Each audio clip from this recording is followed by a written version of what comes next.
लोग परमात्मा को गा रिझाते हैं, कुछ लोग भगवान को नाच रिझाते हैं, और कुछ लोग भगवान को ताली बजा रिझाते हैं, कुछ गाली देकर रिझाते हैं। बहुत बहुत प्यारे भक्त हुए भगवान के। तो बड़े भाव के साथ आप सभी लोग कथा को सुन रहे हैं। मस्ती के साथ में मैं आपके मत में निवेदन कर रही थी कि घर में रहकर के कभी किसी को बैराग हो सकता है? बताओ। घर में रह करके भी बैराग हो सकता है, और कैसे हो सकता है भाई? घर में रह करके बैराग, घर में रह करके बैराग हो सकता है। बोले कैसे हो सकता है? पता है? भैया नाम नोट कर ले बाद में बोले राधा सरकार घर में रह करके बैराग हो सकता है। बोले कैसे बैराग हो सकता है? घर में रहना, बोलो घर में रहना भक्ति, और घर को अपने अंदर रखना ये होती आसक्ति। बड़े मन से सुनना, घर में रहना, बोलो घर में रहना होता है भक्ति, और घर को अपने अंदर रखना ये होती है आसक्ति। बैठ जाइए, अब थोड़ी देर कथा को सुनो, उधर उधरने दो पूरा, आप केवल कथा को सुनो। यजमान जी, घर में रहना इसे कहते हैं भक्ति, और घर को अपने अंदर रखना इसे कहते हैं आसक्ति। घर में रहना गलत नहीं है, लेकिन घर को अपने अंदर रखना ये गलत है। जैसे घर को अपने अंदर आप रहेंगे, कैसे ऐसे रहते, जैसे आप घर में रह रहे बढ़िया घर में रहो, लेकिन घर को अपने अंदर रख लिया ये गलत है। कैसे? जैसे आपको लग रहा ये घर किसका है, आपसे पूछा जाए ये घर किसका है, तो आप कहेंगे मेरा। ये गाड़ी किसकी? बोले मेरी। ये जमीन किसकी? ये मेरी। ये परिवार किसका? ये मेरा। ये क्या है? ये है आसक्ति। और जब आप आसक्ति करने लगते हैं संसार से, तो जीवन के लिए दुखदाई होता है। ये जो जिस घर में आप रह रहे हैं ओम प्रकाश जी, ये घर आपका नहीं है। आप इससे पहले आपके पिताजी का था कि नहीं था? बोलो हाँ, और उससे पहले उनके पिताजी का था। आपके बाद आपके बेटे का हो गया, और बेटे के बाद उनके बेटे का हो गया, उनके बाद उनके बेटे का हो जाएगा। क्यों? ये दुनिया का नियम है, क्योंकि जो हमें मिला है वो हमारा है नहीं, केवल इस दिमाग में भर गया ये मेरा। पर ये संसार में कुछ भी हमारा नहीं है। ये घर, ये मकान, ये दुकान, ये खेत, ये सब हमारे नहीं है। हमसे पहले हमारे पिताजी के, उनसे पहले हमारे पिताजी के, हमारे बाद हमारे बेटे का, और हमारे बेटे के बाद उनके बेटे का, उनके बेटे के बाद उनके बेटे का। ये सब क्या है? बोले ये हमें किराए पे मिला है, किराए पे मिला है कुछ दिनों के लिए, पर हमारा नहीं। जैसे हम कहीं किराए पे रहते हैं, कमरा ले करके, तो उसका मालिक कोई दूसरा है। हम तो कुछ दिनों तक रह सकते हैं, पर हमेशा के लिए नहीं रह पाएंगे। इसी प्रकार से संसार में हम हैं, हम केवल कुछ दिनों के लिए आए हैं, केवल हम इस संसार में कुछ दिनों के लिए आए हैं, तो मेहमान हैं, और हम चले जाएंगे। यहाँ पर हमारा कुछ भी नहीं। क्यों जी? कुछ भी नहीं हमारा। अच्छा, आप लोगों को अब समझ में आ गया?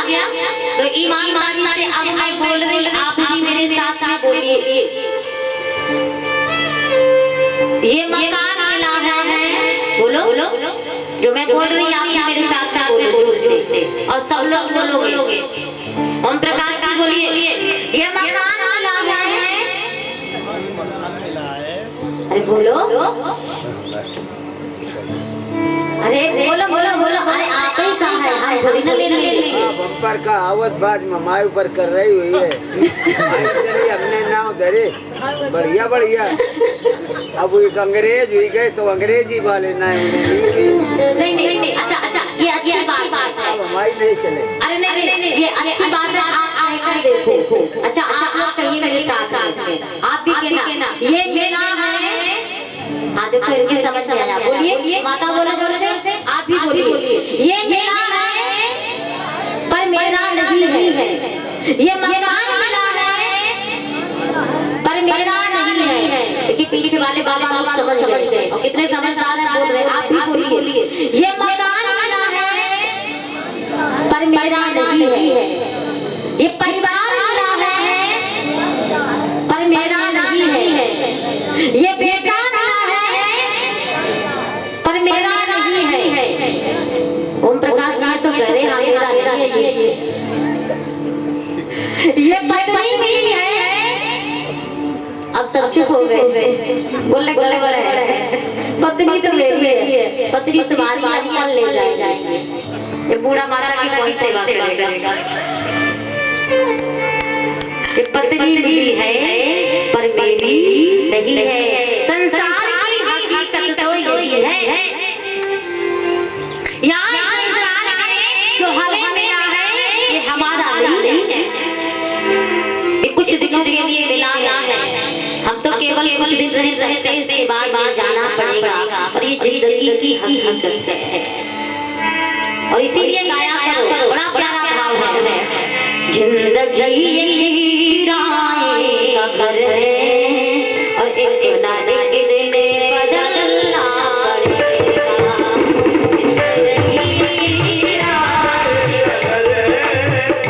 एक ना एक दिन बदलना पड़ेगा। जिंदगी का घर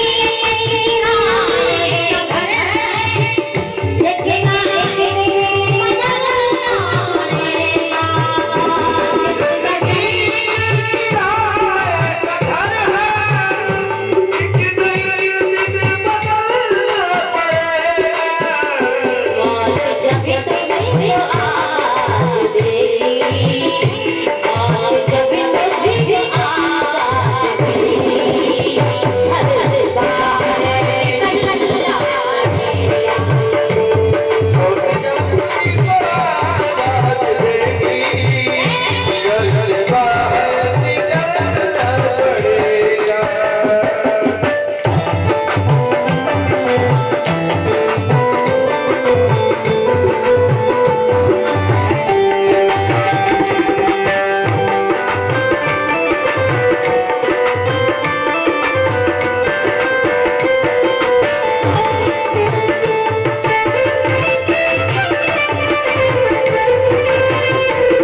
नसीब वाला और सुख मिल गया बुढ़ापे तक। तो क्या कहा, बचपन सबको मिलता है, जवानी कुछ कुछ मिलती है, और बुढ़ापा एक ऐसी हस्ती है बड़ी बड़ी समझ समझ मिलती है।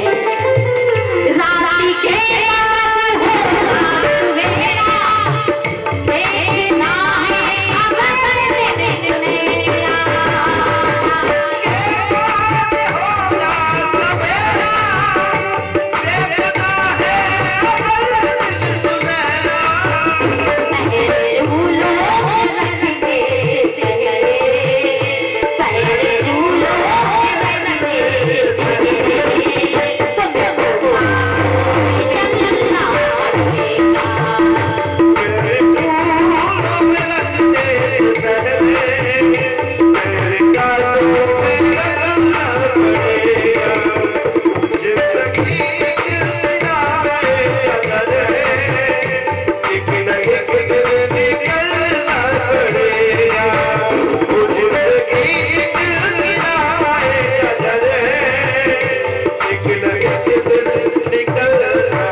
और रहो दुनिया में तुम ऐसे जैसे कमल रहता पानी में। इस संसार के कीचड़ में रहना गलत नहीं है, पर संसार के कीचड़ में फंसना ये गलत है। क्यों? पूरे संसार में ऐसे रहिए जैसे कमल का फूल कीचड़ में मिलता पर कीचड़ में फंसता नहीं, पानी में मिलता पर पानी में फंसता नहीं। महाराज घर में रहे, पर घर में रहकर घर को अपने अंदर नहीं रखा और बैराग हो गया। घर में रहकर बैराग हो गया। महाराज जी ने संकल्प लिया कि मैं रथ की लीक से 7 समुद्र बनाऊंगा, लेकिन 7 समुद्र तो बना दिए महाराज प्रेमजी ने, 7 समुद्र अपने रथ की लीक से बनाए। इसके बाद में महाराज जी ने संकल्प लिया कि मैं इस रात को दिन में बदल दूंगा, रात को दिन में बदल दूंगा, कभी रात नहीं होगी। पर याद रखना, आवश्यकताओं की पूर्ति की जा सकती है, पर इच्छाओं की कभी पूर्ति नहीं होती। क्यों? बोले ये इच्छाएं कभी आदमी की पूरी नहीं हो पाई। आज साइकिल है, कल मोटरसाइकिल और मिल जाए, मोटरसाइकिल ले लिए तो बोले अरे गाड़ी और खरीद ले, गाड़ी भी हो गई तो बोले अबे कार खरीद ले, ट्रक भी आ गया तो बोले अबे और जेसीबी मशीन खरीद ले, वो भी आ गई। इच्छाएं पूरी नहीं हुई, इसीलिए कहते हैं ये इंद्रियों की इच्छा पूरी करते करते आदमी बूढ़ा हो जाता है, पर इच्छाएं कभी पूरी नहीं होती। देखना इंद्रियों के न घोड़े भगे, फिर इन्हें कहीं संयम के घोड़े लग। कृष्ण गोविंद गोपाल गाते चलो, मन को विषयों से विषय से बचाते चलो।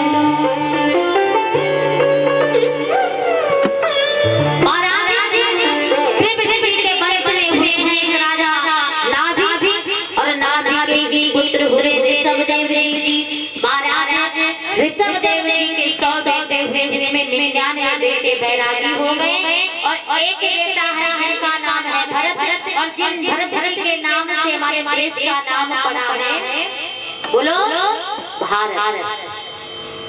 महाराज ऋषभ देव जी ने कुछ दिनों तक राज्य शासन किया। इसके बाद अपने बेटे भरत को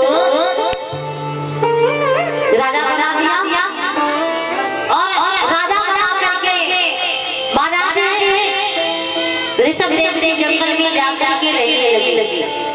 और जिस समय जंगल में जाकर के रहने लगे, कुटिया बना ली।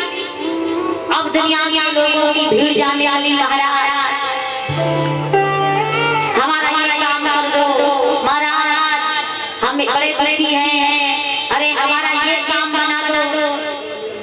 ऋषभ देव जी ने विचार किया, आए थे हरे भजन को, और होटल लगे पास हम तो आए, हम तो साधु इसलिए बने कि हम भगवान को पाए, लेकिन दुनिया के लोगों ने फिर भी पीछा नहीं छोड़ा। अब क्या करें, दुनिया के लोग दौड़ दौड़ के जाते हैं, बाबा जी हमारा ये काम बना दो, बाबा जी हमारा ये काम बना दो, दुकान बढ़िया चला दो, मकान बढ़िया बना दो, बेटा की नौकरी लग जाए। अब आप समझना जरा बड़े मन लगा करके सुनना। जैसे आप यहाँ जैसे कोई बाबा जी आ जाए, कोई पंडित जी आ जाए, और माताओं को पता चल जाए पंडित जी को हस्तरेखा का ज्ञान है, दौड़ दौड़ के जाए, हाथ दिखाई, बाबा जी हमारा हाथ दे दो, हमारा ये काम नहीं बन रहा, हमारी दुकान नहीं अच्छी चल रही, मकान मंजन नहीं बन रहा, बेटा की नौकरी कब लगेगी, अपने नाती का विवाह करेंगे, पहले मर जाएंगे। पंडित जी से पत्रा दिखवाती, हाथ की रेखा दिखवाती, पर मैं हमेशा कहा करती हूँ कि इन हाथ की रेखाओं में कुछ नहीं है, ज्यादा कुछ नहीं है। और हाथ की रेखा कभी कभी करवाओ, ये हाथ की जो रेखाएं हैं ये आपके कर्म के अनुसार बनती और बिगड़ती रहती है। क्यों? बोले तकदीर के खेल से कभी निराश नहीं होते, और जिंदगी में हम कभी निराश नहीं होते। और इन तकदीर के खेल पर, इन हाथों की लकीरों पर इतना विश्वास मत करो, क्योंकि हाथ की किस्मत भी उन्हीं होती जिनके हाथ नहीं होते। किस्मत तो उनकी भी होती है जिनके हाथ नहीं होते, दौड़ दौड़ के जाएंगे। पंडित जी हाथ देखो, पंडित जी हमारा ये काम बनवा दो। याद रखना जितने लोग यहाँ पर बैठे बड़े मन लगा करके कथा को सुनना, कभी हाथ दिखाओ, कभी भी पंडित जी कभी भी किसी संत को हाथ मत दिखवाइए। इन हाथ दिखवाने से मिलने वाला आपको कुछ भी नहीं है। अच्छा एक बात बताओ, जिन पंडित जी से आप कहते हैं कि बाबा जी हमारा बढ़िया मकान बन जाए, हमारे बेटे की नौकरी लग जाए, हमारी बढ़िया दुकान चलने लग जाए, जो पंडित जी अपने दरवाजे के 3 छप्पर ना हटा पा रहे, वो तुम्हारे घर में धन दौलत फेंक जाएंगे। जी मैं आपका हाथ भी न देखूं और आपके 3 जन्म की आपकी हस्तरेखा आपको बताता हूं, सुन लो। आपके 3 जन्म की हस्तरेखा सुनो, केवल जिंदगी की यही सच्चाई है। क्या?